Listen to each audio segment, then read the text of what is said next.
Good afternoon, everybody, and thank you for being here today and for your continued coverage.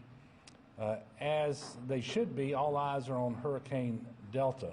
I'm pleased to have with me again today Ben Schott of the National Weather Service in New Orleans. He'll speak to you in just a moment. We do have a fair amount to cover today, so I'll get to it. Last night, President Trump approved my request for a federal emergency declaration in advance of Hurricane Delta, and I appreciate his quick action. We submitted that request yesterday morning. He told me yesterday afternoon in a phone call that it would be approved, and then by the end of the day, it was.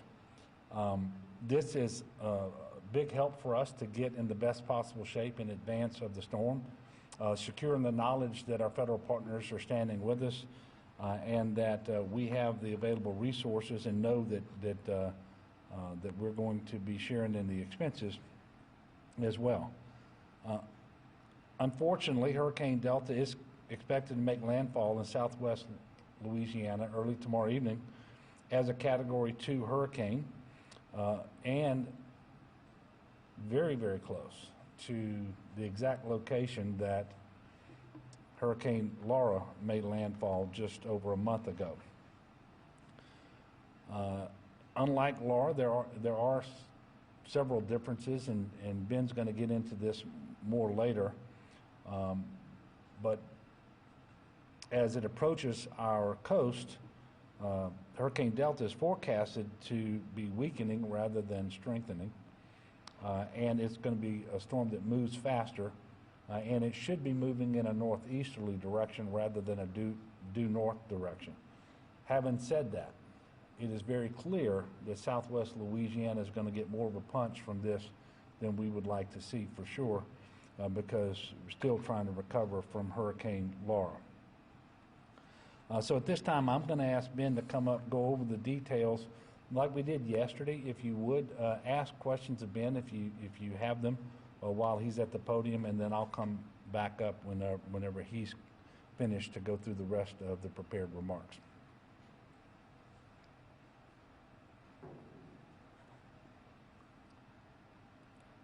Again, I'd like to thank the governor for having us here to discuss Hurricane Delta. And with that, we'll go ahead and jump right in. Quick overview. Hurricane Delta currently is expected to bring what would be easily labeled as significant impacts to Louisiana on Friday. Warnings and watches across much of the state are out right now, and so those are to be followed with whatever precautions that you want to take to protect yourself and your family over the course of the next 24 hours or so, while there's still any kind of window to do such things. Based on the current track, all of these conditions that I have listed there can be expected in some form in different portions of southern Louisiana, especially along the coastline. Life-threatening surge will definitely be an issue. And oops, I jumped ahead there. Damaging hurricane force winds will be impacting a good portion of southwest Louisiana.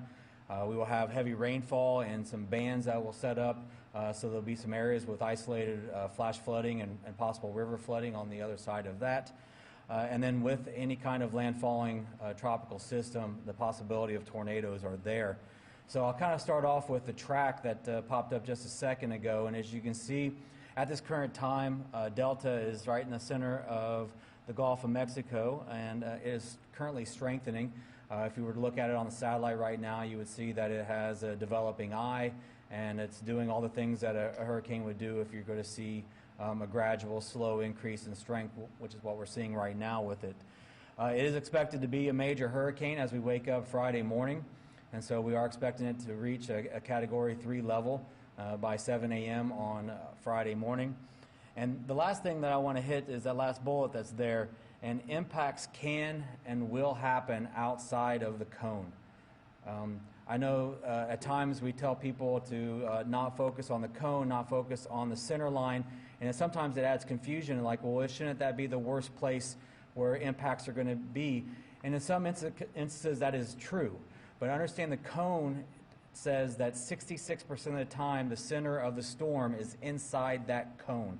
It does not say anything about where the worst impacts are or where any of the impacts are. It is just an idea for a visual indication of where the most likely center line of that storm may go. So I want to definitely highlight that part because the impacts from Delta are going to be way outside of that cone as we move forward on Friday into Saturday. So here's the current watches across the area. You can see it's kind of an interesting split of southern Louisiana right now. If you're in southwest Louisiana, you're most likely under some form of a hurricane warning. If you're in southeast Louisiana, you are probably under some form of a tropical storm warning or maybe a watch for the very extreme portions of the state there in Washington Parish. But regardless, this is going to have a very large wind field with it. So that's the reason why the tropical storm warnings extend so far east. I'm not saying everybody there is going to see the worst of this storm, but you should be prepared for wind gusts to happen in the 35, 40, maybe 50 or more if you are in that area. Here in the Baton Rouge area where we are today, it's possible that some of those gusts may reach into the hurricane force gusts.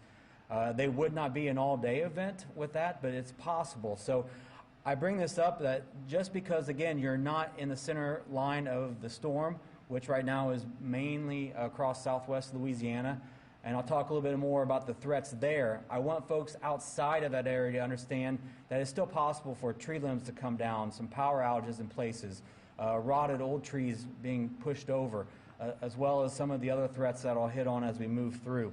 So again, if you're in one of these areas, you need to prepare for possible threats that could affect you, and I'll kind of walk through those here in the next couple of slides. The first one is going to be the wind threat.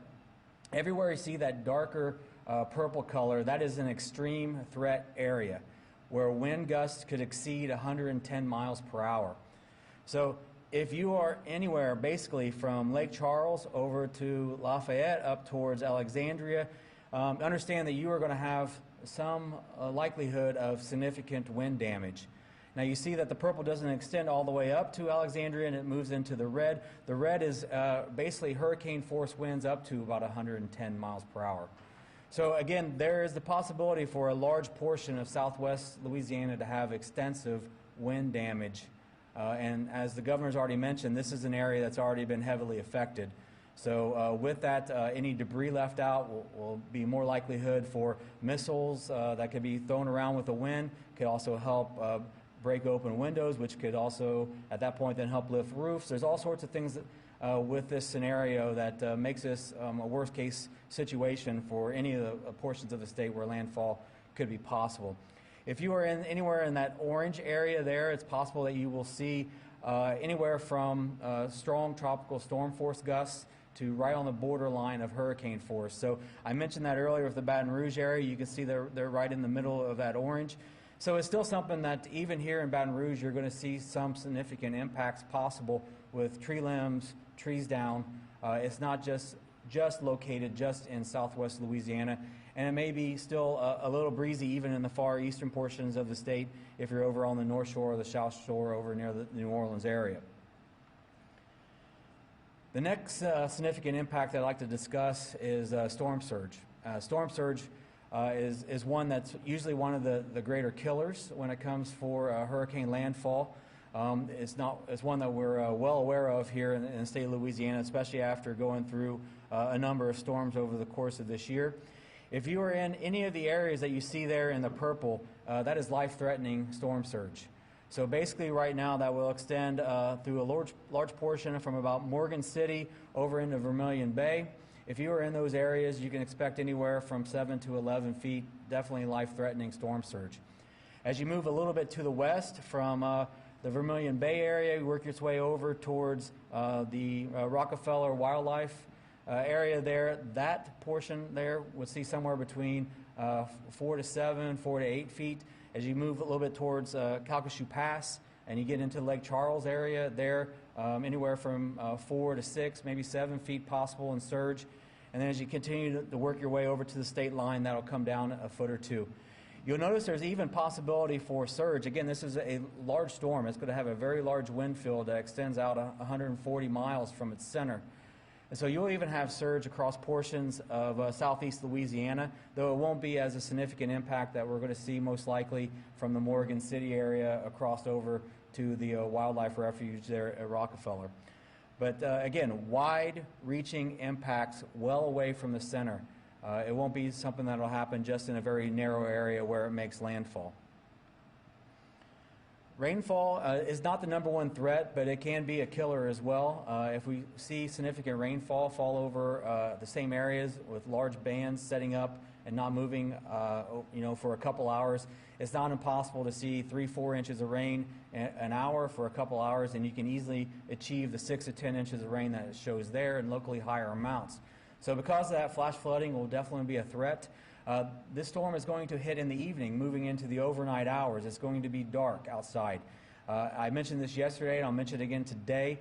Driving at night during heavy rain, during a hurricane landfall, is a very dangerous proposition.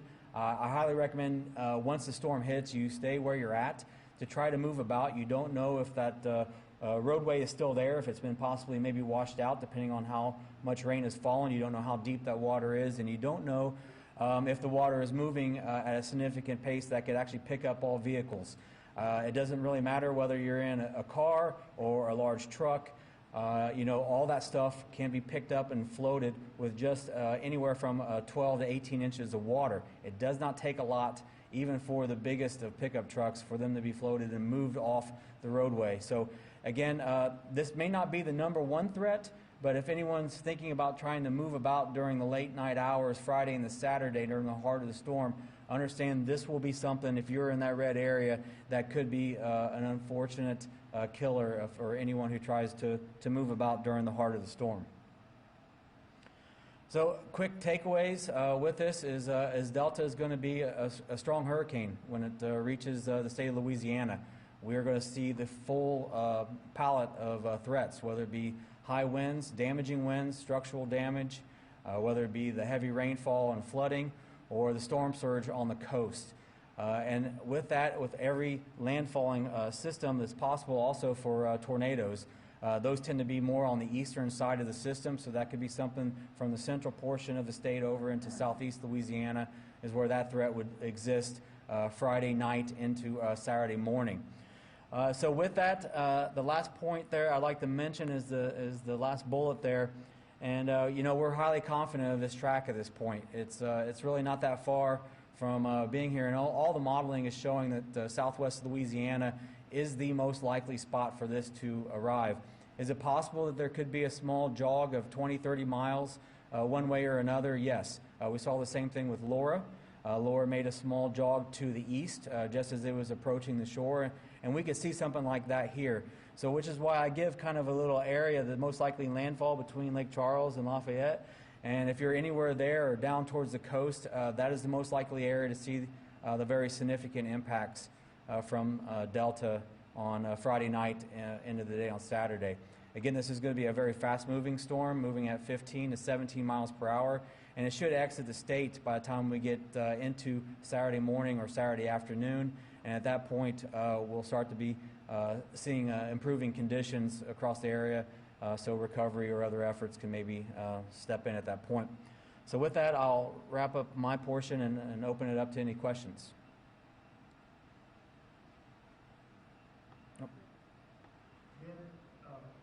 Laura pushed through with, as you know, hurricane force, in some cases winds all the way through North Louisiana.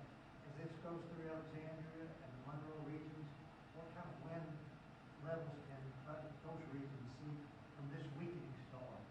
Yeah, that's the benefit. This storm will be weakening at landfall all the way through, and probably in a fairly quickly fashion. It's very likely that there will be a significant amount of wind shear as the storm approaches the coastline. And so, though we're still telling everybody, prepare for a strong Cat 2 at least as it makes landfall, understand that as it does come on shore, and in those first 12 hours as it moves across the state, it will be rapidly decreasing in strength. And so the likelihood of a similar destructive wind swath that we saw with Laura is just not likely with Delta. Now, will there still be maybe some hurricane force winds or gusts as far north as Alexandria? I can't say no to that. But the idea of it making it all the way across the state with such an amazing amount of destruction from the wind, that should not occur with this system because of that rapid weakening as it starts to come on shore.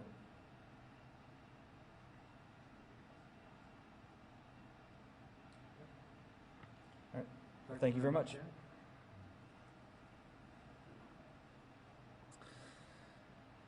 Thank you, Ben. Since yesterday, as you probably are aware, there have been numerous additional evacuations put in place. The mandatory evacuations presently are in place for all of Allen, Beauregard, Calcasieu, Cameron, and Jefferson Davis parishes. Mandatory evacuations are also in place for portions of Iberia, Jefferson, St. Mary, Terrebonne, and Vermilion parishes. As we announced yesterday, all state offices will be closed tomorrow. The National Guard currently has more than 2,400 guardsmen activated in support of emergency operations. In addition to all of their ongoing efforts, I did want to pause for just a second and thank them for the truly Herculean effort made down in Grand Isle to put 360 super sacks in place to fortify the Gulf side Southwest levee, which they were able to do and finish up in partnership with the CPRA. And speaking of the CPRA, the Coastal Protection and Restoration Authority continues to track all 689 gates across the coastal zone. 305 of those gates are currently closed. That's up from 229 yesterday that were closed.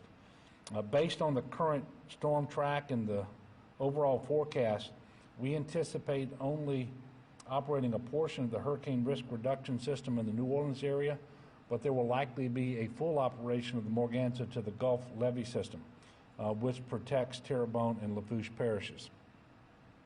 The Department of Transportation has buses engaged in evacuations, and they are staged in Calcasieu, Iberia, Lafayette, and East Baton Rouge parishes.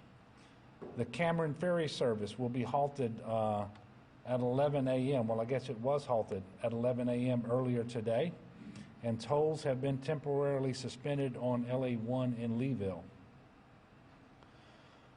To reinforce what Ben said, no one should be out on the road driving during this storm, if at all possible.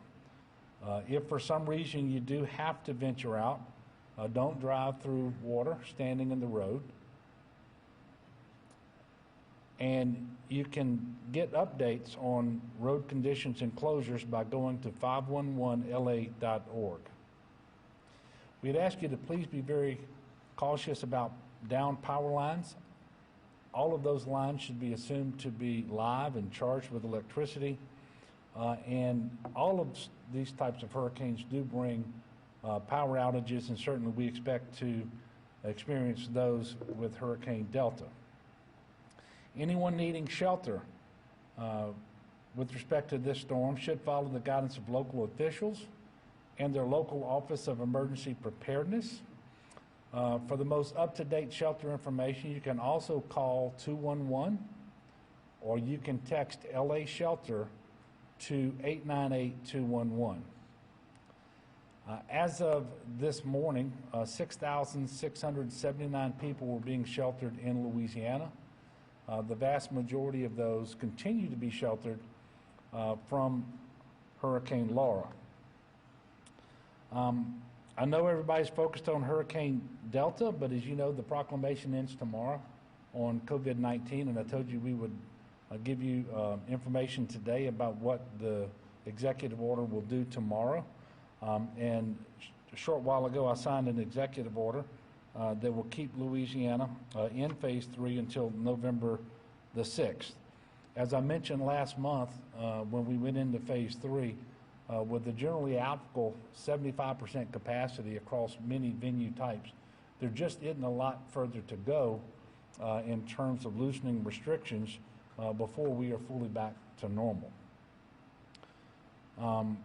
The major modification that we are making now is one that we announced earlier this week, and it has to do with alcohol sales at sporting events in parishes that meet their criteria in terms of their positivity, and they've opted into opening bars.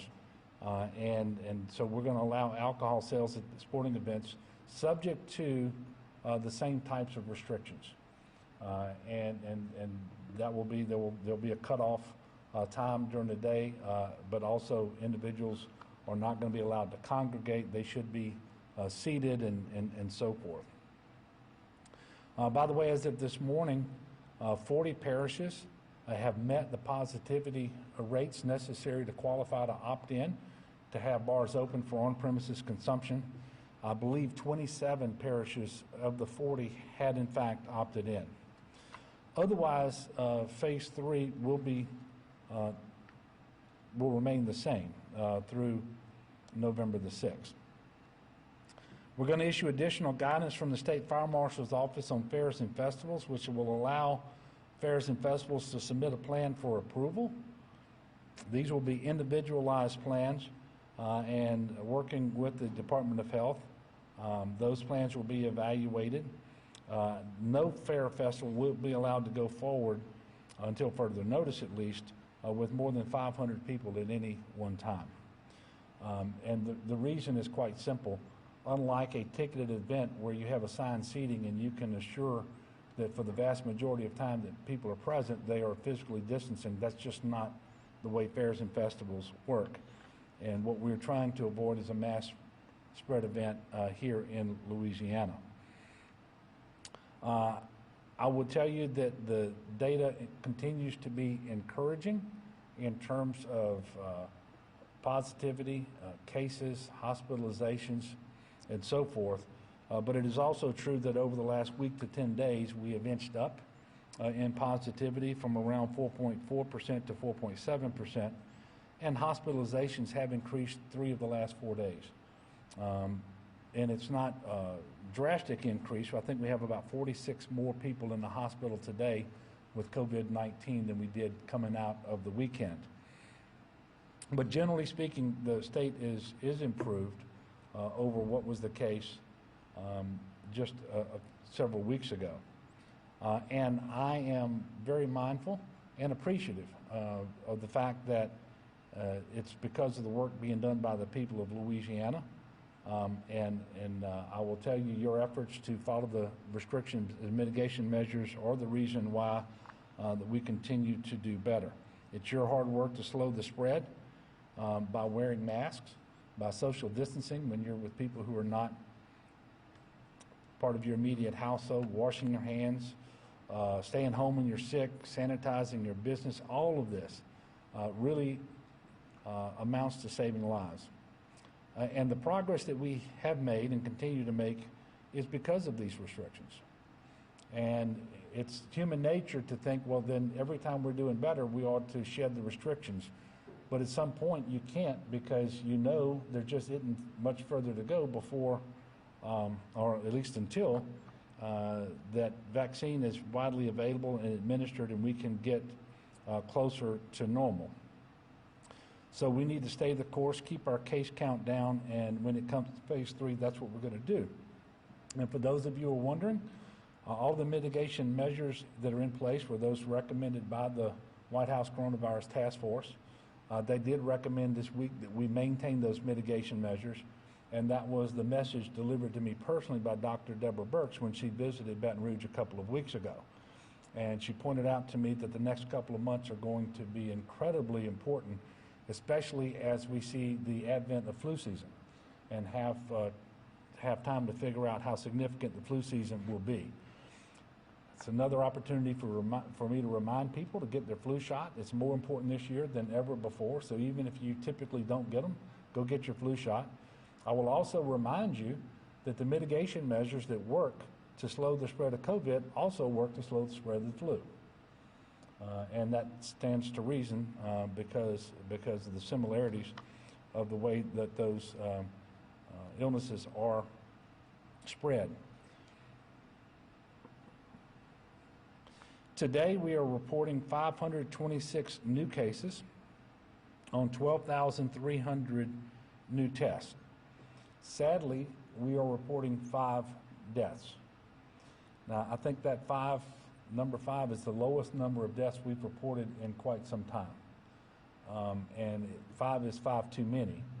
but it's another indication that we have been doing better. And as you know, the deaths are a lagging indicator. The first indicator as to whether you're doing well has to do with positivity, and then you see the cases, then you see the hospitalizations, and then finally you see the deaths. And so, you know, while every death is painful because we know that's a brother or sister, mother, father, that's somebody out there, not just a number. The fact that we can talk about 5 deaths and not 30 or 40 or 50 or 60 like we were doing at one point really is gratifying, and I hope we will continue to make progress, and very soon I will be able to stand up and say we had 0 deaths. I haven't had that ability in a very, very long time. Because of the storm, COVID community-based testing will pause tomorrow through Saturday in most parts of the state. However, in North Louisiana, this community-based testing will be available, particularly in Bossier, Shreveport, and Monroe. In addition to protecting yourself from COVID, please also remember to be very careful in the aftermath of the storm. With respect to Laura, there are 30 confirmed deaths that are attributable to the disaster. Only one occurred, only one, while the hurricane moved on shore. The rest had to do with things like carbon monoxide poisoning, electrocutions, people operating machinery like chainsaws, limbs and trees falling on people, and so forth. So be very, very careful in how you position yourself and ride out the storm, but also after that, as you go out and try to recover from it, clean up, and so forth. And if you suffer a power outage and you're going to use a generator, please avoid carbon monoxide poisoning by putting your generator at least 20 feet from your home in a well-ventilated area and not close to a window or a vent, not in a crawl space, not in a garage, and so forth. I also want to take just a moment to speak directly to the people of Southwest Louisiana. You know, it was just a few days ago that we were talking about Delta being a Southeast Louisiana strike. And of course, we don't want a hurricane anywhere in Louisiana. But at least at that point, we didn't believe that Southwest Louisiana was going to get hit again.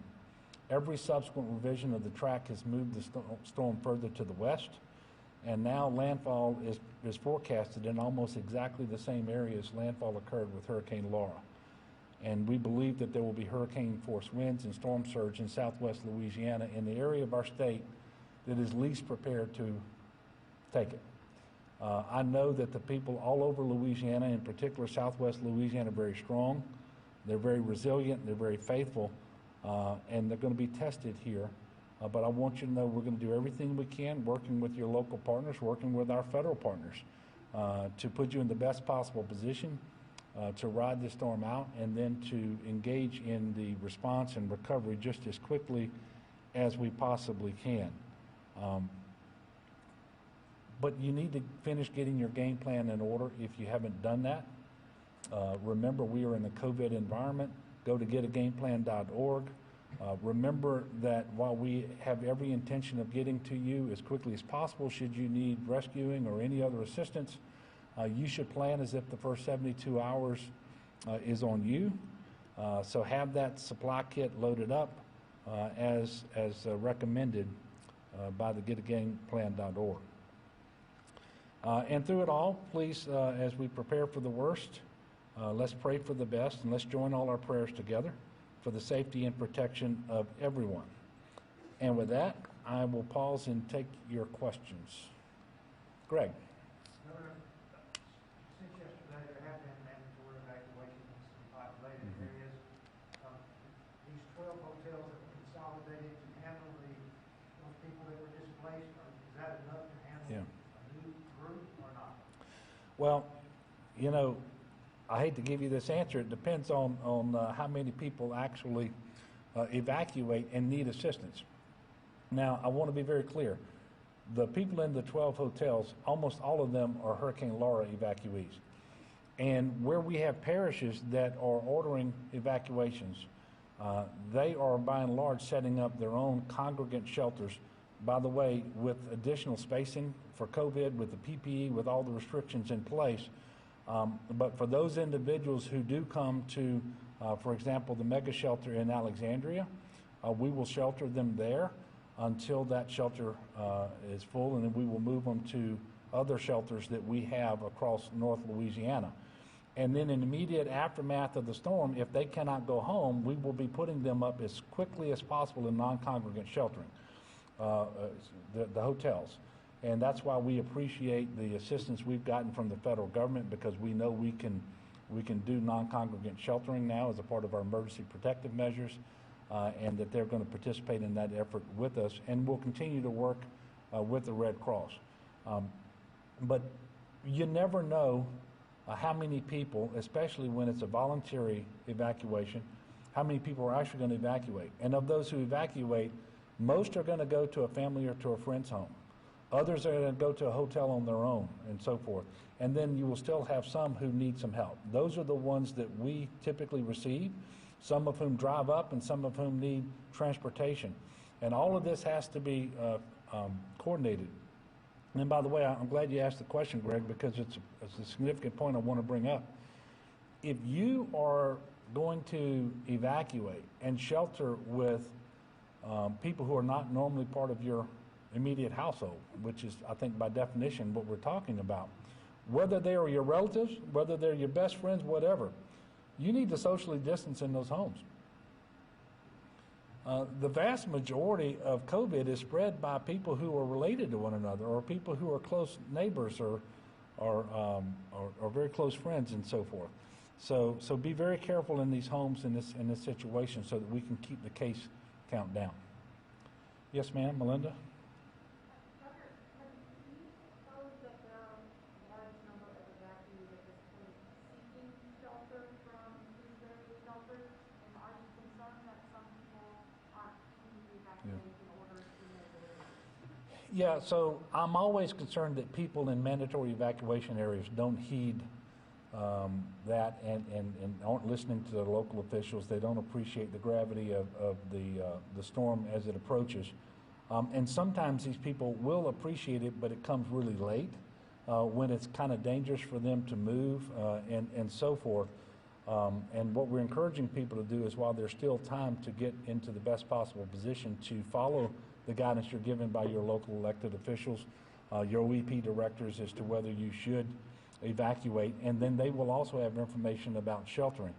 I will tell you, I haven't gotten a report from DCFS this afternoon. As of this morning at the UCG meeting, the flow of individuals who are in fact evacuating, those that are coming to our shelters, has been quite manageable, I will tell you.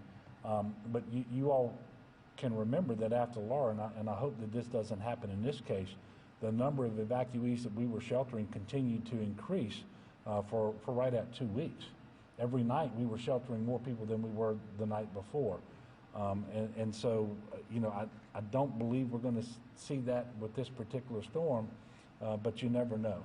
But what I can tell you is we're going to move heaven and earth to get people out of that congregant shelter just as quickly as we possibly can, because we want people to be safe in this COVID public health emergency.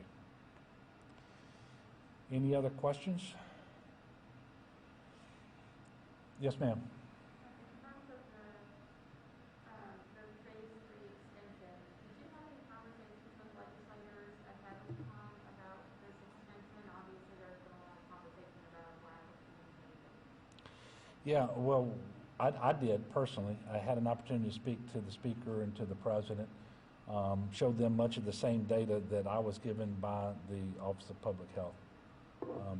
So we did. And we also had the opportunity just 2 weeks ago with Dr. Deborah Birx being here to get the Speaker and the President, but also I believe it was Senator Cleo Fields and Representative Ray Garofalo to go to a meeting where she was at, where she recommended that we continue these mitigation measures, and talked about how important the next couple of months will be. So, I believe that we did check those boxes adequately. I'm sure there are some legislators who would tell you otherwise, because, quite frankly, they don't want any restrictions or mitigation measures in place, and so there's no communication you can have with them that's going to be satisfying. But at the end of the day, we're doing what's right and what's warranted under the circumstances to protect the public health of the people of Louisiana. Okay, so tomorrow we're going to change it up a little bit. We'll have a UCG meeting at 10:30. We will come over at 1 o'clock for what will be, in all likelihood, the final pre-landfall press conference. We won't have Ben shot, so you'll get the weather update from me, but I will study hard, Ben, based on what you tell us at 10:30. And so we look forward to seeing you tomorrow. I do want to welcome back to Baton Rouge Tony Robinson, Administrator of FEMA Region 6. He's been spending a lot of time here in Louisiana. We're glad to have you here. And for those of you who just don't know, it is very, very helpful to have people like Tony here embedded with you as you make decisions, because you can cut down on the amount of time necessary to make the right decision and do things in the correct way to ensure that there's no undue delays, that you do things right the first time, and that you're going to be reimbursed for those things on the back end. Not that everything's perfect, but we can always work better and smarter and faster when we have people like Tony embedded here. And so we thank him and all the folks at FEMA for the assistance that they've been providing. And I did neglect to tell you that I've had a couple of phone conversations with Administrator Peter Gaynor, the administrator of FEMA, and he has been very helpful as well. So we're going to see you at 1 o'clock tomorrow. I'm encouraging one final time everybody in the path of this storm to use the time that you have available to put yourself and your family in the best possible position to ride out this storm.